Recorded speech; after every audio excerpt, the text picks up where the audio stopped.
서로 바라보시면서 같이 이렇게 인사 나누면 좋겠습니다. 예수님은 오늘도 살아서 우리 안에서 역사하십니다. 시작. 우리 안에서 역사하십니다. 아멘. 자, 오늘은 우리 안에 거하시는 예수님이란 제목으로 함께 말씀을 나눌 텐데요. 여러분, 방금 인사한 이 말이 믿어지십니까? 예.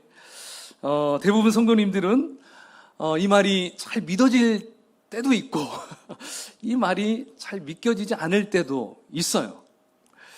믿어질 때는 언제일까요? 오늘과 같이 비가 오는 날이지만 정말 주님을 사모하는 마음으로 이렇게 예배의 자리, 그리고 찬양하면서 하나님 앞에 집중할 때 어때요? 내 마음 중심에 예수님이 잘 거하고 계시는구나, 이런 생각을 할 수 있습니다. 또 어떤 개인 기도 가운데 정말 하나님 앞에 깊이 기도하는데 환상을 하나님이 보여주시거나 또 하나님께서 감동하시는 어떤 그런 음성을 또 우리가 들었을 때, 또 어떤 기적을 체험했을 때 어때요? 그때 내 안에서 우리 예수님이, 성령님이 살아 역사하시는구나, 이게 참 잘 느껴진다는 것이죠. 근데 때로는 우리가 살아가다 보면 예수님이 전혀 내 속에서 전혀 없이 그냥 나 홀로만 있는 것처럼 느껴질 때가 있어요. 계시지 않는 것 같이 느껴질 때가 있죠. 언제가 그럴까요? 은혜를 크게 받았는데 한순간 큰 시험에 와서 우리가 저 바닥으로 떨어져 있을 때, 그리고 내가 기도하지도 않고 예배도 나가지 않아서 영적으로 메말랐을 때 어때요? 이럴 때 우리가 내 안에 예수님이 전혀 계시지 않는 것처럼 느껴지죠. 좀 영적인가요? 실제 우리 부부싸움 했을 때 여러분 기억하십니까? 예, 부부싸움 하고 나서 그 다음 어떻습니까? 내 안에 예수님이 전혀 계시지 않게 느껴지는 것이 또 우리이지 않습니까? 어쩌면 이것이 우리의 신앙생활의 패턴일지 몰라요. 그래서 우리는 내가 성령 충만하면 그냥 내 안에 예수님이 잘 계신 것으로 믿고요. 또 내가 성령 충만하지 않으면 예수님께 또 주님 내 속에 좀 와주십시오, 내 안으로 좀 와달라고 또 그렇게 기도하는 것이 우리라는 것입니다. 또 교회에 나와서 이렇게 예배하는 것도 어떻게 우리가 예배 자리에 옵니까? 은혜 받으러 우리가 옵니다. 또 밖에 계신 예수님을 내 속으로 계속 모셔놓으려고 우리가 예배 가운데 나아가는 경우가 참 많이 있다는 것입니다. 근데 여러분, 우리는 이러한 부분들을 좀 교정해야 될 필요가 있다는 것이죠. 우리가 기억했으면 좋겠습니다. 자, 예수님은 항상 저와 여러분 안에 살아 역사하십니다. 믿으십니까? 예. 내가 기분이 좋을 때도, 내가 기분이 아주 안 좋을 때도, 내 마음에 평안이 있을 때도, 전혀 평안함이 없을 때도, 내가 이번 주간 하나님의 뜻대로 살았든지 내가 전혀 하나님의 뜻대로 살지 못하든지 간에 내 안에서는 역시 그럼에도 불구하고 예수 그리스도가 함께 거하신다는 것입니다. 할렐루야. 우리가 이것을 믿음으로 취해야 된다는 거예요. 자, 그렇다면 이것을 깨달아진다면 사실 우리는 받을 은혜를 다 받은 거예요. 그렇죠? 예, 내 안에 주님이 함께 하는데 그보다 더 큰 은혜가 어디 있겠습니까? 자, 그렇다면 오늘 이 예배에 오신 이유가 여러분 무엇일까요? 예수님 내 안에 와주십시오, 이걸 위해서 온 게 아니잖아요. 그렇다면 왜 왔을까요? 감사하니까. 그렇죠? 하나님께 감사하니까 우리가 이곳에, 우리가 함께 공동체가 모여서 예배를 드린다는 것입니다. 그래서 우리가 감사의 표현으로 무엇을 합니까? 찬양을 하나님께 올려드립니다. 그리고 우리가 준비한 귀한 예물을 주님께 드리는 이 시간, 이게 바로 예배라는 것입니다. 그러니까 설교 말씀은 보너스로 주어지는 거예요. 목적이 설교 말씀 들으러 가는 게 아니라 우리는 예배 가운데 어떻게 와야 된다고요? 찬송, 찬양하기 위해서 와야 돼요. 예물을 드리기 위해서, 감사의 고백을 하기 위해서 이곳에 우리가 모여야 한다는 것을 우리가 기억해야 합니다. 자, 그렇다면 우리 예수님이 내 안에서 늘 거하시고 또 자리 잡고 계심을 우리가 어떻게 알 수 있을까요? 나의 경험과 어떤 나의 믿음으로는 여러분 이건 불가능해요. 왔다 갔다 한다는 것이죠. 자, 그러면 이것을 어디에서 확인할 수 있을까요? 바로 성경 말씀입니다. 할렐루야. 예, 성경 말씀은 하나님의 말씀이고요. 불변의 말씀이고 그리고 진리의 말씀이기 때문에 우리는 성경 말씀에서 찾아야 돼요. 어떤 용하신 귀한 목사님이 말했기 때문에 내 안에 예수님이 계셔. 예, 그것 때문에 계시는 게 아니에요. 성경 말씀에 기록되어 있기 때문에 바로 예수님이 우리 안에 거한다는 것을 확인할 수 있다는 것입니다. 여러분, 우리는 가정교회를 이루어가고 있죠. 가정교회 모토는 뭔지 아십니까? 예수님이 그렇다 하면 그런 것이고 아니다 하면 아닌 거예요. 예, 성경이 하라는 대로 하는 것이 우리 가정교회를 이루어가는 모토예요. 그러니까 우리 조이풀 교회도 성경 말씀대로 이루어가는 것이 바로 우리 교회가 가야 될 방향이라는 것입니다. 자, 그러면 첫 번째, 여러분 주보에도 잘 나와 있는데요. 성경 말씀 첫 번째는요, 바로 예수님이 우리 안에 거하심의 증거는 예수님을 뭐라고 고백할 수 있어요? 주님이라고 고백할 수 있다는 것입니다. 주님. 자, 고린도전서 12장 3절을 함께 같이 봉독해 보겠습니다. 시작. 그러므로 누구든지 예수를 저주할 자라 하지 아니하고 또 성령으로 아니하고는 누구든지 예수를 주시라 할 수 없느니라. 아멘. 자, 여기에서 하나님의 영으로 말하는 자, 즉 성령으로 말하는 자. 자, 누구를 가리킬까요? 예, 우리예요. 예수님을 나의 주님이라고 고백한 자들, 바로 그들을 얘기해요. 예수님을 영접한 자들, 그렇죠? 자, 이렇게 예수님을 나의 주인으로 영접한 자들이 고백해 놓은 말이 뭐예요? 예수님을 저주하는 것이 아니라 예수님을 나의 주인으로 모시는 거, 예수님을 나의 주님이라고 부를 수 있는 거, 바로 이것이 예수님이 내 안에 거하신다는 증거, 첫 번째라는 것입니다. 자, 그러면 두 번째는 예수님이 내 안에 거하심의 증거는 하나님을 뭐라고 부를 수 있어요? 아버지. 하나님을 아버지. 자, 그 부분이 로마서 8장 15절 16절에 잘 나옵니다. 함께 읽어보겠습니다. 시작. 너희는 다시 무서워하는 종의 영을 받지 아니하고 양자의 영을 받았으므로 우리가 아빠 아버지라고 부르짖느니라. 성령이 친히 우리의 영과 더불어 우리가 하나님의 자녀인 것을 증언하시나니. 아멘.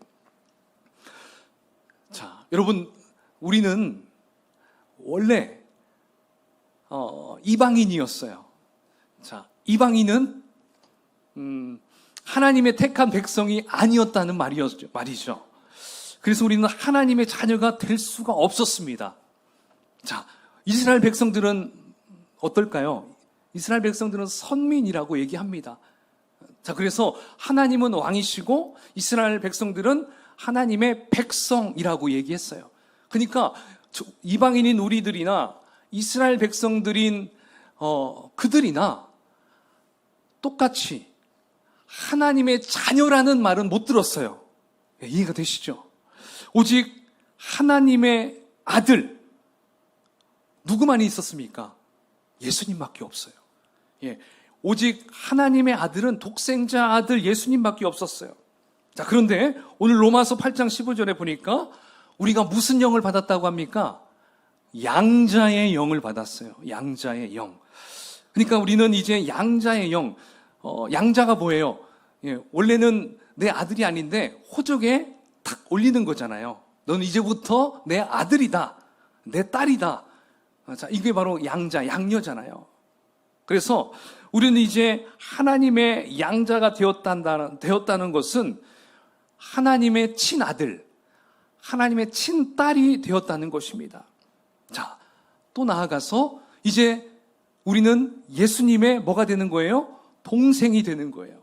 그러니까 예수님이 우리의 큰형이 되는 거고 큰오빠가 된다는 것을 지금 말씀하고 있다는 것이죠. 자, 이렇게 되니까 이제 우리는 하나님을 뭐라고 부를 수 있어요? 아빠, 아버지. 예, 신기하죠. 여러분들 어렸을 때는 아빠, 커도 아빠, 예, 그러시죠? 자, 실제 아람어에는요, 아빠라고 해요. 아빠. 그러니까 우리랑 닮은 게 많죠. 아빠, 아버지라고 부를 수 있게 됐다라는 것입니다. 자, 이렇게 불러도 되는 것은 누가 증인 삼아 주셨냐면 성령께서 증인이 되어 주셨어요. 이제 그렇게 불러도 된다.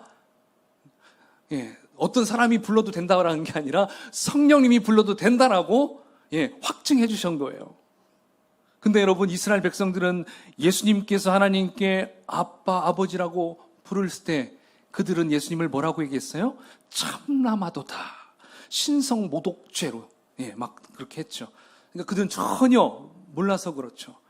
하지만 양자의 영을 받은 저와 여러분들은 어떤 일이 벌어진 거예요? 이제 하나님을 뭐라고 불러요? 아버지라고 부를 수 있다는 것입니다. 그러니까 이 사실은 너무 놀라운 거예요. 그 무엇과도 바꿀 수 없는 최고의 선물이라는 거예요.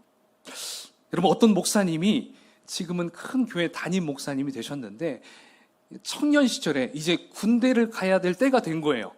자, 군대를 가면 이제 이분이 생각했을 때 너무 무의미하고 너무 시간 낭비인 것처럼 느껴지는 거예요. 그래서 어떻게 하면 군 생활을 보람있게 보낼 수 있을까 고민하다가 그래, 내가 새벽 보초 서는 시간에 내가 그때 기도를 하자. 이제 그런 마음을 갖게 된 거예요. 그래가지고 이등병이 되자마자 이제 자기 중대장님에게 가서 중대장님, 제가 새벽 보초, 새벽 2시부터 4시까지 제가 맡아서 하겠습니다. 딱 이렇게 부탁을 한 거예요. 그러니까 어때요? 아니, 얘 좀 봐라. 원래 2시부터 4시, 여러분 군생활 해보신 우리 집사님들 어때요? 가장 힘든 때죠. 갔다 와서 잠을 자도 잘 수도 없어요. 갔다 와서 이거 해체하고 또 자면은 금방 또 일어나야 돼요. 그러니까 그 시간이 가장 곤욕스러운 시간입니다. 그러니까 어때요? 전부 다 좋아하겠죠. 그래서 그 이등병이 그 시간을 다 담당해서 했다는 것입니다. 근데 그 시간에 이제 이 이등병, 이 청년이 그렇게 기도를 막 하는데 어느 날 갑자기 포상휴가가 주어졌어요. 3박 4일의 포상휴가. 자, 그래서 아니, 내가 새벽에 이렇게 기도해서 포상휴가를 받은 건가? 이런 생각으로 이제 집에 갔다가 와서 부대 복귀를 했습니다. 근데 부대 복귀하니까 이 중대장님이 이렇게 묻는 거예요. 아버지 괜찮으시냐? 진짜 괜찮으시냐? 이렇게 묻는 거예요. 왜 이렇게 물어봤을까요? 이 중대장님이 이 이등병이 어떻게 잘하고 있나 이렇게 살짝 유심히 봤는데 이 이등병이 계속 아버지 그래서 기도를 아버지 찾는 거예요. 그러니까 이 중대장님이 아이고, 쟤네 집 아버지가 지금 큰 문제가 있는가 보다. 그래가지고 이 아버지 가서 좀 휴가 좀 보내줘서 이 아버지 만나고 와서 이제 했던 거예요. 그러니까 이 청년은, 이등병은 하나님 아버지께 기도했는데 이 중대장님은 육신의 아버지인 줄 알고 그렇게 했던 거죠. 그래서 이 부분을 이제 이분이 얘기를 했다라고 합니다. 자, 어떻습니까? 여러분, 예수님이 내 안에 거하시면 하나님을 자연스럽게 아버지라고 부를 수 있는 특권이 우리에게 주어졌습니다. 할렐루야. 여러분, 여기서 아버지라고 못하시는 분은 없죠. 아버지라고 할 때 뭔가 좀 계속 꺼름직한 분은 없잖아요. 그것은 예수님이 여러분 안에 거하신다는 증거입니다. 할렐루야. 자, 이제 세 번째는 하나님께서 주신 뭘 깨닫습니까? 은혜를 깨닫게 돼요. 은혜. 자, 고린도전서 2장 12절 말씀 함께 읽어보겠습니다. 시작. 우리가 세상의 영을 받지 아니하고 하나님께서 우리에게 은혜로 주신 것들을 알게 하려 하심이라. 아멘. 자, 이 말씀에는 두 가지의 영이 나옵니다. 세상의 영, 그리고 하나님으로부터 온 영. 자, 이 두 가지가 나오는데요. 세상의 영을 받은 사람은 우리가 일명 뭐라고 합니까? 세상 사람, 이렇게 얘기하죠. 또 하나님으로부터 온 영, 이 사람들은 뭐라고 합니까? 하나님의 자녀, 이렇게 말을 할 수가 있죠. 그러니까 우리가 같은 마을에 살아도, 같은 아파트에 살아도 거기에는 하나님의 자녀가 있고 세상 사람이 있다라는 거예요. 바로 이것을 무엇으로 구분할 수 있냐? 받은 영으로 알 수 있습니다. 세상 사람은 세상 영을 받은 사람, 하나님의 자녀는 바로 하늘로부터, 하나님으로부터 온 영, 성령을 받은 사람을 이야기한다는 것이죠. 자, 그러면 이 두 부류의 차이는 무엇일까요? 차이는 은혜를 받는 거에서 차이가 나요. 은혜. 하나님으로부터 내려온 영을 받은 사람은 하나님이 주실 때 그 은혜를 알 수 있습니다. 자, 여러분은 언제 은혜를 느끼시죠? 이렇게 하나님 앞에 예배 드릴 때, 하나님께 찬양할 때 풍성한 은혜를 경험할 수 있죠. 그리고 하나님의 말씀을 들을 때, 그리고 하나님 앞에 기도할 때 우리는 그 하나님이 부어주시는 은혜를 경험할 수 있어요. 바로 이 은혜는 하나님의 영을 받은 사람들만이 가능하다는 것입니다. 자, 만약 여기에서 저는 도저히 은혜를 받을 수가 없어요, 이렇게 얘기하는 분들은 그 속에 하나님의 영이 자리 잡지 않았기 때문이라고 말할 수 있다는 것이에요. 자, 여러분, 우리가 교회에서만 은혜를 누리는 게 아니죠. 여러분 혹시 버스를 타고 가다가 버스의 스피커에서 때로는 찬송가가 이렇게 들릴 때가 있어요. 버스 기사가 기독교인이거나 아니면 이렇게 음악으로 이렇게 들릴 때가 있어요. 그때 여러분 어떤 마음이 듭니까? 그냥 그 찬송의 가사가 갑자기 위로가 되고요, 너무 은혜가 되는 경우가 있어요. 그래서 더 굉장히 낙심했을 때 그 찬양으로 힘이 될 때가 있다는 것이죠. 바로 이게 뭐예요? 하나님으로부터 내려온 영을 받은 사람이기 때문에 그렇다는 것이죠. 근데 만약에 예수 안 믿는 사람들이 찬송가가 버스에서 딱 나왔다 그러면 어떻게 할까요? 굉장히 불쾌하게 여기죠. 아니, 버스가 무슨 교회야? 이렇게 생각하면서 막 투덜거리는 경우가 있어요. 그러니까 찬송가만 들어도 반응이 달라요. 세상의 영을 받은 사람과 그리고 하늘로부터 내려온 영을 받은 사람, 차이가 이거죠. 여러분, 오늘 예배를 드리면서 자연스럽게 우리는 은혜를 경험합니다. 왜 그렇습니까? 우리 안에 하나님으로부터 내려온 영이 있으니까 그렇다는 것이죠. 그러나 성령이 계시지 않는 사람은 아무리 멋진 찬양을 들어도, 하나님의 말씀을 또 전해주어도 아무런 은혜가 없다라는 것입니다. 오히려 여기에 앉아있는 그조차가 너무나 힘이 들 경우가 있다는 것이죠. 그런데 신기한 것은 이러한 세상 사람들도 은혜 받는 데가 있어요. 신기하죠. 은혜 받는 데가 이들도 있어요. 어디일까요? 고스톱 치는데, 이런데. 여러분, 고스톱 칠 때 대낮에만 안 치잖아요. 철야예요, 그 사람들도. 금식도 하고요. 그리고 나를 새가면서 열심히 집중해요. 눈이 뻘겋어져도 피곤치 몰라요. 피곤한지 몰라요. 왜요? 그들은 세상이 주는 영을 받은 사람들이기 때문에 그렇다는 것입니다. 이들은 그런 곳에서 은혜를 누려요. 자, 여러분 혹시 예전에 우리가 그런 경우도 있었었잖아요. 그때도 여러분 경험하신 분들도 있을 거예요. 때로는 이렇게 조명이 막 번쩍번쩍하는 그런 데서 이렇게 음주 가물을 했던 그런 사람들은 거기가 막 본인들은 은혜 충만히 받는 곳이라고 말할 수 있어요. 왜요? 세상의 영이 가득한 사람이기 때문에 그렇다는 것이죠. 자, 그렇다면 여러분들은 어디에서 은혜를 누리시겠습니까? 오직 하나님께 예배하는 자리, 아멘? 하나님을 찬양하고 하나님의 말씀을 듣는 곳에서 우리가 충만한 은혜를 누리는 저와 여러분이 되기를 축복합니다. 자, 이제 네 번째, 예수님이 거하는 사람은 한번 읽어볼까요? 시작. 용서와 사랑의 마음이 생깁니다. 그 아래 요한 1서 말씀도 읽어보겠습니다. 시작. 어느 때나 하나님을 본 사람이 없으되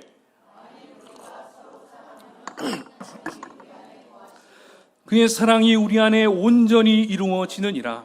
그의 성령을 우리에게 주심으로 우리가 그 안에 거하고 그가 우리 안에 거하시는 줄을 아느니라. 아멘. 여러분, 예수님이 내 안에 거하심에 대한 증거가 이거예요. 내가 도무지 용서할 수 없는 사람을 용서하는 거예요. 내가 정말 사랑할 수 없는 사람을 사랑하게 되는 것, 바로 이것이 예수님이 내 안에 거하심에 대한 증거라는 것입니다. 자, 여러분 부부싸움 이렇게 좀 가끔 해보시죠. 이렇게 해보실 때 여러분 이때 하나님께 기도해 보셨습니까? 하나님께 기도하셨을 때 여러분 어떠한 응답을 주셨습니까? 어떻게 뭐라고 하시던가요? 하나님께서 여러분들에게 혹시 우리가 먼저 하나님, 내가 너무 마음이 속상합니다. 남편 때문에 못 살겠습니다. 아내가 너무 섭섭합니다. 막 이렇게 여러분들이 하나님께 기도했을 때 하나님이 뭐라고 하시던가요? 얘야, 나도 다 봤다. 너 어떻게 그런 사람하고 같이 사냐? 너 이번에는 절대 숙이고 들어가지 마라. 이번엔 아주 결판내어라. 함께 살 건지 아니면 헤어질 건지 너 정신 똑바로 차려야 된다. 그 사람이 너한테 싹싹 빌기 전에는 절대 용서해 주지 마라. 여러분 혹시 이런 응답 받은 분 계십니까? 예, 아무도 없을 거예요. 없을 거예요. 예, 우리 하나님은요, 우리가 부부싸움 하고 나서 우리가 기도하면 뭐라고 합니까? 야, 너 먼저 잘못했다고 그렇게 해라. 네가 먼저 용서를 빌해라. 네가 먼저 손을 내밀어라. 하나님은 이렇게 우리에게 말씀을 하십니다. 네가 먼저 용서해라. 근데 여러분 어떤 부부는 이럴 줄 알아서 부부싸움하면 기도하지 않는데요. 네, 그런 마음 들까봐 이건 지켜야 돼. 절대 질 수 없어. 네, 기도하지 않는다고 그래요. 자, 여러분 혹시 이런 마음이 계신다면, 이런 마음이 있다면 내 안에 성령님이 잘 계시고 있나 점검해봐야 한다는 것입니다. 또 교인들끼리도 이런 다툼이 생길 수 있어요. 그렇죠? 그래서 마음에 예수님이 거하는 사람들은 그런 다툼이 있을 때 하나님 앞에 예배를 잘 드리고 나면 어떤 일이 벌어질까요? 서로 화해가 일어나요. 자기가 먼저 잘못했다고 사과합니다. 근데 어떤 성도는 내가 절대 화해하고 싶지 않아, 그런 생각을 가진 사람들은 예배 드리지 않아요.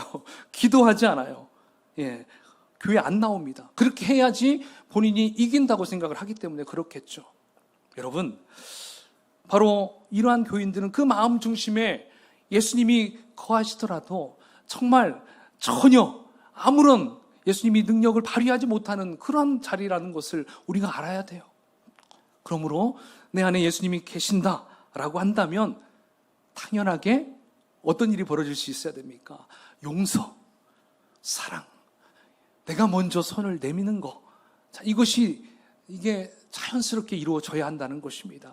그것이 자연스럽게 이루어지면 여러분 100% 주님이 여러분 안에서 살아 역사하는 거고요. 그렇지 않으면 주님께서 뭔가 좀 활기차게 활동하지 못하는 증거라고 볼 수가 있어요. 역시 계시긴 계시니까. 그렇죠? 자, 5번째 한번 보겠습니다. 한번 읽어볼까요? 시작. 성령의 근심하심을 깨닫습니다. 자, 에베소 4장 30절입니다. 시작. 하나님의 성령을 근심하게 하지 말라. 그 안에서 너희가 구원의 날까지 인치심을 받았느니라. 아멘. 여러분, 우리 안에 오신 성령님은 내가 잘못 살게 되면 떠나실까요? 그대로 계실까요? 안 떠나셔요. 계속 거기에 계십니다. 내가 하나님이 기뻐하지 못하도록 살게 되면 성령님이 떠나시는 것이 아니라 바로 내 속에서 성령님이 근심한다는 거예요. 내 속에서 탄식한다는 거예요. 근심한다는 거예요. 그래서 성령님이 근심하시면 우리도 성령님의 근심을 느낄 수 있다는 거예요.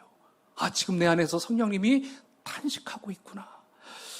그러나 이 근심은 세상 사람들은 전혀 알 수 없는 근심이라는 것이죠. 어쩌면 양심이 있기 때문에 또 거기에서도 할 수 있겠지만 성령님이 내 안에 계시면 그 안에서 근심하면 나도 근심이 온다는 거예요. 자, 그러면 우리가 성령님을 근심시켜드리는 일 가운데 뭐가 있을까요? 여러 가지 있겠지만 주일 성수 한번 생각해 보시죠. 주일 성수. 우리가 주일날 교회에 나가지 않았다고 해봅시다. 부득이한 사정 때문에 못 나간 게 아니라 내가 정말 편하게 있고 싶어서 예, 못 잔 잠 좀 자고 싶어서 내가 주의를 지키지 않고 내가 교회에서 집에서 예, 그대로 그냥 알람도 아무것도 다 꺼놓고 그냥 자고 있다고 생각해 보십시다. 여러분, 그 마음 가운데 성령께서 계신다면 어떤 마음이 들까요? 오늘 하루 버린 것 같아. 아니죠. 드디어 내가 잠을 잘 수 있는 시간을 벌었어. 이런 생각이 들까요? 이제 잠 좀 깨면 내가 가고 싶었던 사우나도 좀 가고, 쇼핑도 하고, 골프도 좀 쳐야지. 여러분, 이런 생각이 들까요? 혹시 이런 생각이 들었었다면 이따가 가실 때 안수기도 받고 가셔야 됩니다. 예, 성도라면 성령님께서 내 속에서 근심하심을 느낄 거예요. 내가 주일 성수하지 않았는데 혹시 내가 자다가 입이 돌아가는 건 아닐까? 내가 어디 온천에 가다가 혹시 차 사고 나는 건 아닐까? 괜히 그 속에서 그런 염두가 막 생겨요. 예, 왜요? 성령이 근심하니까. 그렇죠? 그리고 막 온천물에 딱 들어가는데 여기가 막 불모처럼 느껴질 수도 있다는 거죠. 다른 사람들은 막 좋아서 막 하는데. 예. 그래요. 왜요? 성령님이 내 안에서 근심하기 때문에 나도 그렇게 동일하게 그런 마음이 드는 거예요. 내가 있어야 될 곳에 있지 않고 가지 않아야 될 곳에 있는 것처럼 막 느껴져요. 경험해봤습니까? 안 해보셨나요? 저 해봤어요. 예, 저 해봤어요. 예전에 청년 시절에 그런 마음이 들었어요. 그래요. 여러분, 주일 성수도 이렇고요. 또 생각해보면 이 11조라는 것도 참 그런 것 같아요. 11조를 원래부터 안 하는 분들은 이걸 잘 못 느끼지만 11조가 무엇인지 아는 성도님인데 내가 만약에 11조를 하지 않았다. 그러면 어떤 기분이 들까요? 이번 달은 내가 돈을 번 것 같아. 이런 생각이 들까요? 수지 맞았어. 이런 생각 들까요? 여러분, 이런 생각이 들 수가 없어요. 사실 내가 11조를 하는지 안 하는지는 아무도 몰라요. 그죠? 근데 내 마음에 괴로움이 막 찾아와요. 내가 하나님과 약속한 것을 드려야 하는데 드리지 못한 것에 대해서 내 마음이 괴로워져요. 왜 그렇습니까? 그것은 내 안에 성령께서 함께하기 때문에, 성령께서 괴롭기 때문에 그 마음이 나에게까지 이렇게 나온다는 것입니다. 근데 여러분, 세상 사람들은 11조에 대해서 뭐라고 합니까? 11조 그 자체를 걱정스럽게 봐요. 아니, 이렇게 어려운 형편에 그것까지 내냐? 특별히 여러분, 믿지 않는 우리 남편, 예수 믿지 않는 내 아내, 믿지 않는 우리 가족들, 내 자녀들 11조 한다는 것에 대해서 알게 되면 어떻게 반응합니까? 화를 내요. 그걸 왜 내? 이렇게 나오죠. 여러분, 이것이 바로 예수 안 믿는 사람들의 마음이라는 것입니다. 예수를 믿는 우리는 어떻습니까? 11조를 안 하면 괴로워요. 근데 11조를 하면 마음이 홀가분해요. 이번에는 좀, 근데 내고 나면 오히려 더 어때요? 내 마음에 평안이 찾아오는 것이 예수 그리스도가 여러분 안에 중심에 살아 역사하신다는 증거라는 것입니다. 예전에 어떤 분들은 본인이 11조를 안 했는데 꼭 그 달에 그 11조만큼 꼭 나가는 게 생긴다고 얘기를 하더라고요. 간증.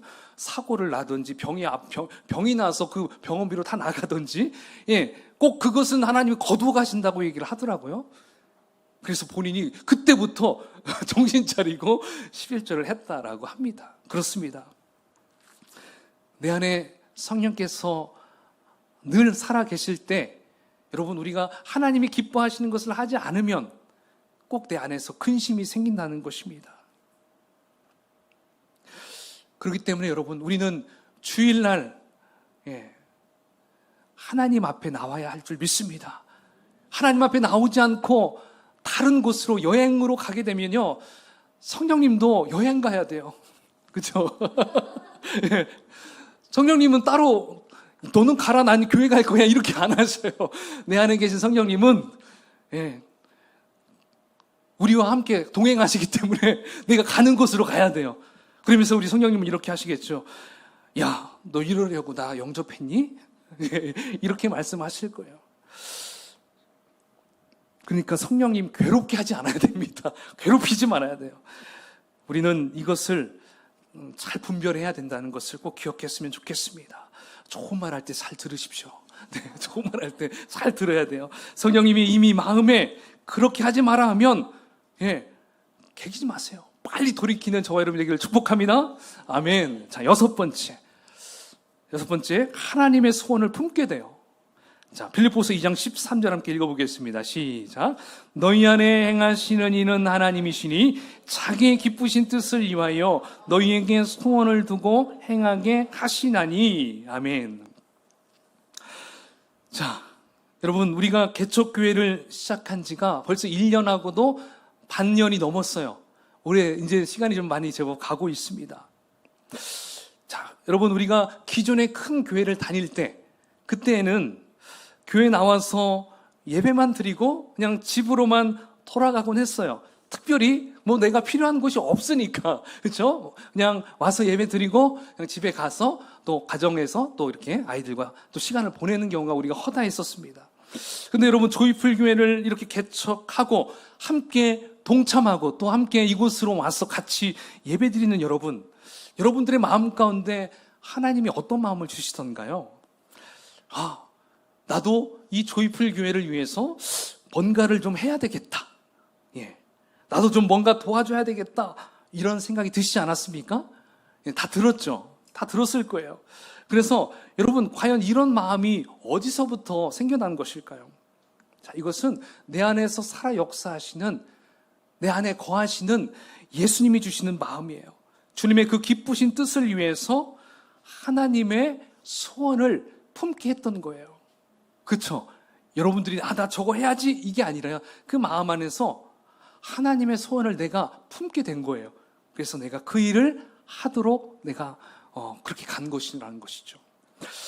여러분, 이제부터 여러분 마음에 만약에 주님이 기뻐하시는 일을 하고 싶다, 내가 정말 작은 것이라도 교회에 뭔가 없을 때 내가 좀 사놔야 되겠다, 이런 마음이 드는 것도 주님이 주신 마음이에요.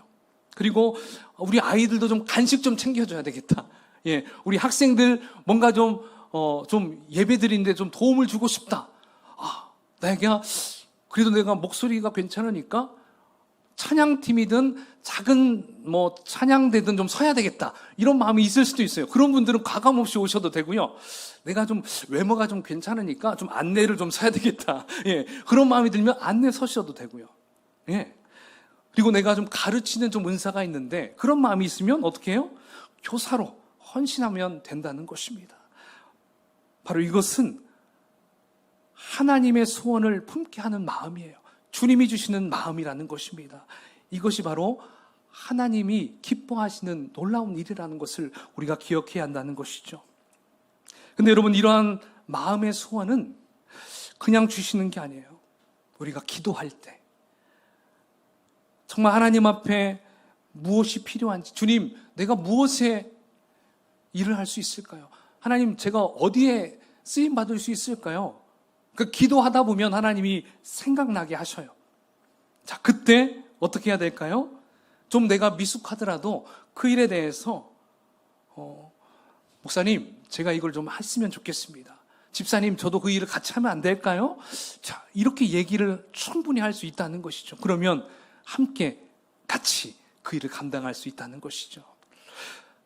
그러니까 누군가의 기도 때문에 여러분, 우리가 그 일을 또 감당할 수 있는 것을 느낄 수가 있어요.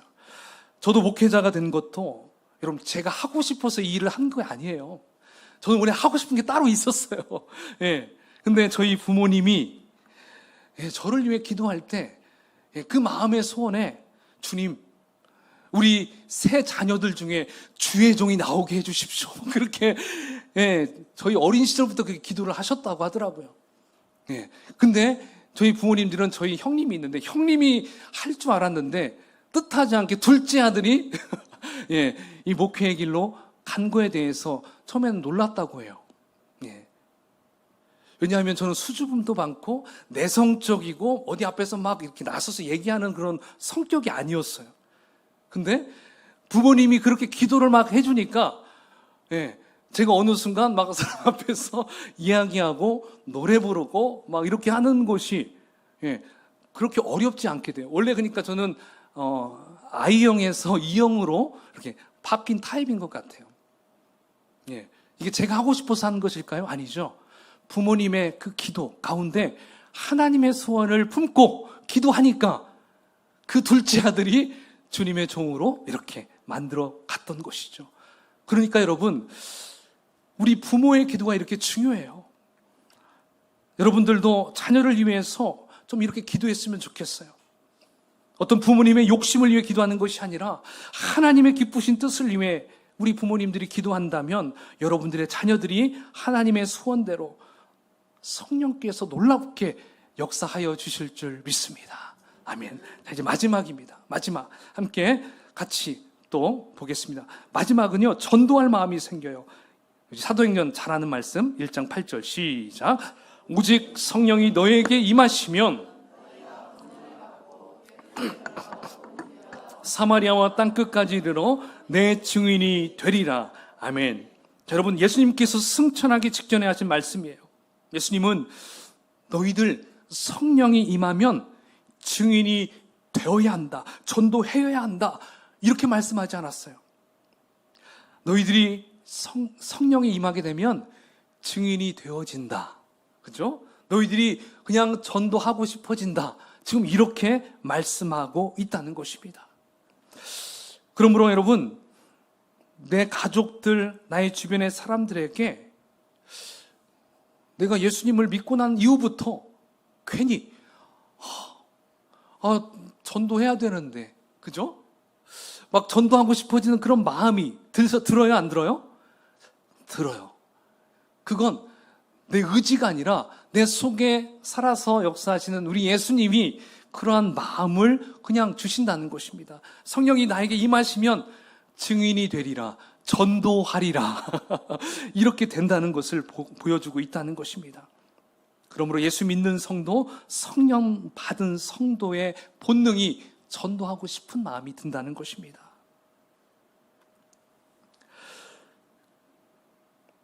그러므로 여러분, 우리 마음 가운데 그러한 전도의 마음이 들 때, 그 사람 앞에 나아갈 때, 그 사람을 이렇게 예수님을 소개해주고 주님께로 돌아오게 하는 거, 여러분 쉬운 일이에요? 어려운 일이에요?